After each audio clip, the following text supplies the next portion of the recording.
But we do begin this morning with the latest on those U.S. airstrikes in Syria overnight. The Pentagon says the action was taken in retaliation for the killing of a U.S. contractor in a drone attack on a coalition base. U.S. officials say the incident occurred yesterday in northeast Syria. 5 American service members and another contractor were said to be injured. The Pentagon says the intelligence community assessed that the drone was of Iranian origins. Defense Secretary Lloyd Austin says, quote, at the direction of President Biden, I authorized U.S. Central Command forces to conduct precision airstrikes in eastern Syria against facilities used by groups affiliated with Iran's Islamic Revolutionary Guard Corps. The Syrian Observatory for Human Rights says at least 8 Iranian-backed militiamen were killed in the strikes, but NBC News has not been able to verify those claims. Let's bring in NBC News national security analyst Clint Watts to help us understand more of what's happening here. Clint, what more is the Pentagon saying about this drone attack and the strikes that followed, and what are we hearing about what happened to those who were injured? Yeah, it seems pretty clear that U.S. forces knew who the perpetrators were. They've been there in that region for a long time now. We've seen U.S. troops there for many years, and in large part, it was to go after the Islamic State. You might remember that was part of that effort there. U.S. troops went in to that eastern part of Syria, but since then, their mission has increasingly moved to try and contain and monitor what the Iranian Revolutionary Guard Corps, the IRGC, was doing inside Syria. They are seen as a proxy arm of the Iranian government that both backs President Bashar al-Assad, but poses a threat as well to countries like Israel. So those U.S. forces there in many ways were left there in place to both go after ISIS and to contain the Iranian influence efforts that have been there for quite some time. Separately, it sounds like some of the those that were wounded during this attack have already been moved into a U.S. base that's been operating in Iraq. There is some connective tissue there still left over from the U.S. presence, and that they're being treated there. And I'm imagining that they'll probably be medevaced out of Iraq here quite soon. So as we mentioned, the Pentagon blaming the IRGC, Iran's Revolutionary Guard, for this attack. So what else do we know about that group and the kind of operations they've been carrying out in Syria? That's right. The IRGC is a longtime proxy force, the Iranian government, seen as really a terrorist arm of the Iranian government that operates throughout the region and poses a threat to the United States. You might remember during the Trump administration, U.S. forces actually killed the leader, Soleimani, in Iraq, the leader of the IRGC. The IRGC today operates throughout Syria. They back lots of the different rebel forces there. They use their influence there to go after U.S. targets. Turkey has actually been in skirmishes with the IRGC. Israel has also launched missile strikes against the IRGC in Syria. So they are seen as really almost like a special forces element of Iran that works by, with, and through many of the different elements, many of the different rebel groups that are in Syria, and they are quite prolific. And I think the key part of this is the U.S. presence there is really a way to disrupt the IRGC being linked. If you look at a map, it goes from Iran to Iraq, all the way into Syria. I think a part of that is to try and keep the peace to some degree by monitoring what the IRGC is doing. You know, Clint, I think a lot of people are waking up to this headline this morning and asking, why does the U.S. still maintain a base in northeast Syria? Can you give us a quick answer there? Yeah, really 2, if not 3 parts. One, it's the counter-ISIL fight that we've been pursuing over the last decade. While much of the headlines have shifted to Russia and Ukraine in that conflict, there is still a terrorist element of al-Qaeda and ISIS that operates in and through that region. Known better now as Jabhat al-Nusra, that has kind of become part of an extension of what was once known as al-Qaeda in Iraq. Separately, the IRGC is a threat from the U.S. perspective and from the Israeli perspective as well. It's another way to really maintain some sort of presence there so that the IRGC isn't building up a lot of capability that could threaten Israel or threaten forces back inside Iraq. All right, Clint Watts, thanks for joining us. Appreciate it. Turning now to Capitol Hill, where lawmakers are considering a possible ban on one of the most popular apps in the United States. TikTok CEO Shuzi Chu was in the hot seat yesterday for more than 5 hours as Congress grilled him over the app's security, data storage, and possible connections to the Chinese Communist Party. But even after that grueling testimony, lawmakers say they still have major concerns over the future of TikTok. Take a listen to just some of that testimony. While TikTok videos provide a new fun way for people to express their creativity and enjoy the videos of others, the platform also threatens the health, privacy, and security of the American people. Has ByteDance spied on American citizens?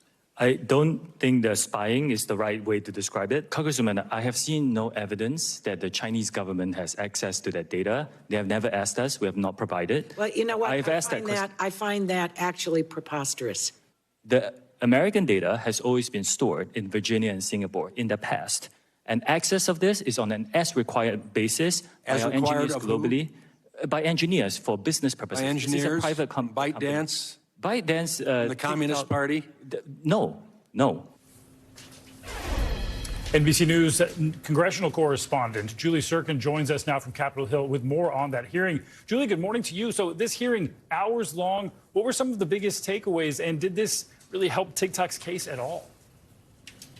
I mean, as you heard from lawmakers in the room, there were nearly 50 members of this panel, Republicans and Democrats. Some of them left more concerned than they were when they walked in the room. And that's in large part because Mr. Chu, TikTok CEO, didn't have many answers to specific questions, from whether the Chinese government was spying on American citizens to whether they stored that data for future use, even if Congress was going to go ahead and restrict user access to that app. Even attention on kids and children and how this app affects young girls in particular. There was the parents of a boy who died by suicide, who took his own life because of the app, they said, in the room. And they were forced to face Mr. Chu, who didn't have many answers for how the app was going to prevent tragedies like this from happening in the future. Now, you see on your screen some of those moments from his prepared testimony, none of those actions that the app is planning to take to make their platforms safer in terms of the data exposure, really stuck with many lawmakers in the room. And we heard from members of both parties about TikTok. So can we expect to see any legislation come out to try to address their concerns? Yeah, absolutely. There's already a bipartisan bill that originated in the Senate by Senator Mark Warner, Senator John Thune, a top Republican. This would essentially allow the U.S. To enforce a nationwide ban of TikTok. Now, that's an extreme, even for some lawmakers who use the app. They said that is not inevitable. I'm talking about Jeff Jackson, one Democrat from North Carolina who has more than 1 million followers on the app. That's how he reaches his constituents. But another idea here is to force the company to sell its shares. ByteDance, that owns TikTok, is owned by the Chinese government. So that's a top concern for lawmakers in Congress. And remember, they already banned TikTok access on government phones. That was a big step they took in December. Yeah, that's right. And something interesting is actually happening on TikTok. Just quickly here, wanted to get your take on it. Creators going on there criticizing lawmakers for not knowing basic facts about TikTok and the internet as a whole. Does Congress seem like it's up to speed to actually handle this? Yeah, we talk about this all the time. I actually reported on this as it has to do with AI and ChatGPT. But look, TikTok's a little bit different because lawmakers know they can reach constituents here. They have 150 million TikTok users in America, a lot of them of voting age. So this is also about politics here. And I think when you talk about national security and China, there is such a big focus on that in particular right now. It's one of the only issues that Republicans and Democrats can agree on. So obviously that's a concern, and certainly there's pushback from creators here, but it's something that lawmakers are looking into very seriously. I'd argue more seriously than we've seen in the past. Developments coming fast. All right, Julie Sirkin, thank you. President Biden is in Canada for the first bilateral visit between the two countries since he took office. During a meeting with Prime Minister Justin Trudeau today, the two leaders are expected to dive into some of the most challenging issues facing the two countries. That includes climate change, mass migration, and national security. This comes as the two countries have reportedly reached a deal on a decades-old asylum agreement. NBC News White House correspondent Monica Alba joins us now from Ottawa with the latest. Monica, good morning. So let's start with this agreement over migrant crossings. This is something the Canadian Prime Minister has faced backlash over recently, but it does appear the two leaders have struck a deal. So talk to us about that and when we could expect an official announcement. That's right, Joe. This was going to be one of the major pressure points of this meeting today, with President Biden, the First Lady, arriving late last night. And even before Air Force One touched down, we were able to confirm news that the U.S. and Canada are essentially going to hash out what has been very frustrated for Canada, according to Canadian officials. And this has to do with migrants who are trying to cross into Canada without authorization. So they're trying to come across the northern border in this section known as Roxham Road, which really goes into upstate New York. And now this new deal that we do expect to be announced after their extended bilateral meeting later this morning would essentially allow the U.S. and Canada to turn away some of those migrants who are coming over. And in exchange, Canada is then going to provide 15,000 slots for migrants to apply to try to come legally. So, of course, this has been a major discussion. Normally, when we're talking about this issue in the Western Hemisphere and the challenges it presents with the southern border, but they've really seen an uptick here in the northern border in Canada. So we knew this was going to be a major topic of conversation, and that's why the two governments essentially came to this agreement. But we're expecting to learn a lot more about some of the other details and how it would work and how it would be implemented as that meeting gets underway today. Another major topic is national defense, top priority for both leaders after the now infamous Chinese spy balloon flew through both countries. At issue here is NORAD, which safeguards North America from attack. It does much more than track Santa around Christmas time. So can we expect any announcements about NORAD today? Well, certainly Canada has said that it was going to pledge a large investment to modernize NORAD, but the U.S. says they would like to see that even stepped up further and to do more. Because remember, it was after the Chinese spy balloon that those aerial objects were shot down afterwards, with the U.S. coordinating closely with Canada, because some of that was shot down over the Yukon and then over Lake Huron. And remember, all of that was an incredibly tense moment where the U.S. wasn't even able to say what some of these objects were. So they're hoping that if they're able to modernize this technology, that can be a help. But also, this is really about the larger implications of the strategic competition with China. And we heard a little bit more from the Canadian Prime Minister Justin Trudeau in an interview specifically about that point and priority for the two countries. Take a listen. There are also areas in which we're going to have to directly challenge China, whether it's on human rights, whether it's on security behaviors, whether it's on cyber attacks or concerns like that. We are going to have to continue to be wide-eyed and clear about the threat that China poses and wants to pose to the stability of our democracies.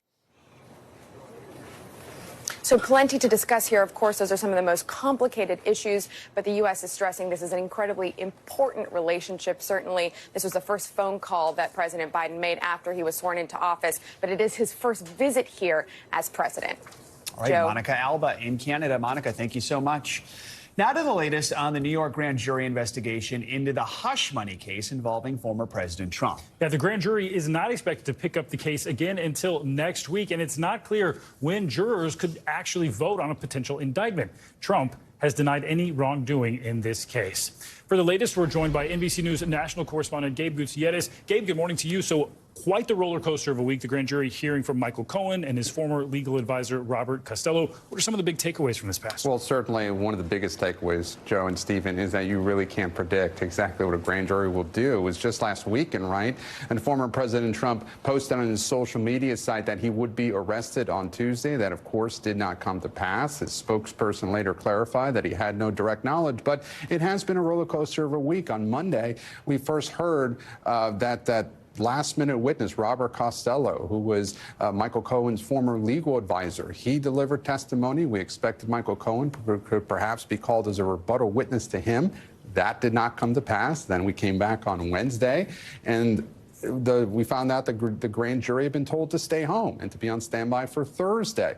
Then on Thursday, we heard they did meet, but they did not consider the specific case. So now the expectation is that the next day that the grand jury will meet will be Monday. And even then, we don't know exactly what might happen because there could be another witness. This indictment could go up for a vote. At this point, we just don't know. So many unanswered questions, but it really shows how difficult it can be to predict what a grand jury will do since this entire process is shrouded in secrecy. We're all learning a lot about grand juries through this process. Let's talk about another investigation, the one looking into Trump's Trump's handling of classified documents. His attorney, Evan Corcoran, could appear before a grand jury as early as today. Trump's attempts to block that from happening with an appeals court, they were rejected. Of course, Trump denies any wrongdoing in this case, but what can we expect from this case? Well, and it would be hugely significant for his attorney to be compelled to testify. And again, this is another case that that former President Trump is facing that some consider it could be a much stronger case than the alleged hush money payment case here in New York. And then there's also the Georgia case. But this is the case in Florida having to do with those classified documents in Mar-a-Lago. And yes, earlier this week, an appeals court rejected Trump's legal team's claim to stop that testimony. And so we could hear that testimony from Evan Corcoran later today. Well, it'll be interesting to see. So much to keep track of. Gabe Gutierrez, thanks so much. Now to the latest developments in the fatal police shooting of an unarmed man in Virginia last month. The officer involved in the shooting has now been fired. That move comes as newly released body cam video shows what happened in the moments leading up to the shooting of Timothy Johnson. NBC News Washington correspondent Michelle Sindor has the latest, and we do want to warn you, the video is disturbing. Get on the ground! Newly released body camera footage by police in Fairfax County, Virginia, showing the moments officers shot and killed an unarmed man outside of a mall. Get on the ground! The body camera, worn by Sergeant Wesley Shiflett, shows the moment he and plainclothes officer James Sadler began chasing Timothy Johnson, who was black, out of a Nordstrom's in February.